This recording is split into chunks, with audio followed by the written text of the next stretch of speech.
Il était une fois dans un petit village entouré de montagnes, un jeune homme nommé Marcos, qui vivait tourmenté par un secret. Il portait en lui une vérité qu'il n'avait jamais eu le courage de révéler, et ce poids le consumait jour après jour. Marcos était connu de tous comme un jeune homme qui avait réussi. Il avait un bon travail, des amis qui l'admiraient et une famille qui était fière de lui. Mais derrière cette image parfaite, Marcos cachait quelque chose. Des années auparavant, il avait commis une grave erreur dans son travail, une erreur qui avait nui à un collègue innocent. Par peur et par honte, Marcos n'avait jamais assumé la responsabilité. Il avait laissé un autre payer pour sa faute. Avec le temps, ce silence s'était transformé en un fardeau insupportable. Marcos ne parvenait plus à dormir en paix, ses réussites semblaient vides et la culpabilité le poursuivait comme une ombre qui ne disparaissait jamais. Un jour, alors qu'il marchait sur la place du village, Marcos vit une vieille femme assise sur un banc, nourrissant les oiseaux. Il y avait quelque chose de serein dans ses yeux, quelque chose qu'il ne ressentait plus depuis des années, une vraie paix. Poussé par une impulsion, il s'approcha et demanda « Madame, comment faites-vous pour paraître si tranquille? Quel est votre secret ?» La vieille femme sourit gentiment et répondit « Mon jeune ami, j'ai appris que porter des mensonges, c'est comme porter des pierres sur le dos. Plus longtemps vous les portez, plus elles deviennent lourdes.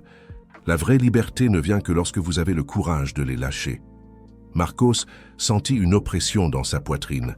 C'était comme si ces paroles avaient été dites spécialement pour lui. Cette nuit-là, Marcos ne put plus attendre.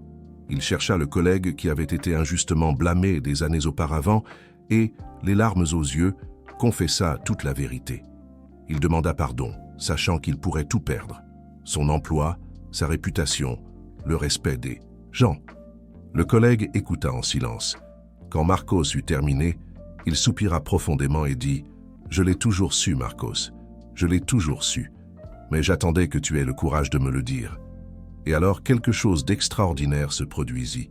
Au lieu de la colère, le collègue montra de la compréhension. Il avait surmonté cette injustice et construit une nouvelle vie. Il ne voulait pas de vengeance. Il voulait seulement que Marcos se libère de son propre tourment.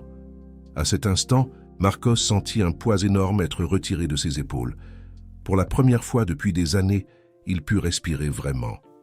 La vérité peut faire mal au moment où elle est révélée, mais le mensonge fait mal pour toujours. Vivre avec des masques et des secrets, c'est construire une prison en soi-même. Le courage d'être honnête, même quand cela fait peur, est le premier pas vers la vraie liberté. Les vérités que nous craignons de révéler sont souvent les mêmes que nous devons dire pour nous que libérer. Et quand nous lâchons enfin ce qui nous emprisonne, nous découvrons que la paix a toujours été à notre portée. Il suffisait d'avoir le courage de la chercher. Et vous, existe-t-il une vérité que vous avez portée comme un fardeau? Quelle vérité pourrait vous libérer aujourd'hui? Réfléchissez-y. Si cette histoire a touché votre cœur, partagez-la avec quelqu'un qui a besoin d'entendre ce message. Laissez votre like et continuez à suivre nos histoires. Ensemble, nous pouvons apprendre des leçons qui transforment les vies.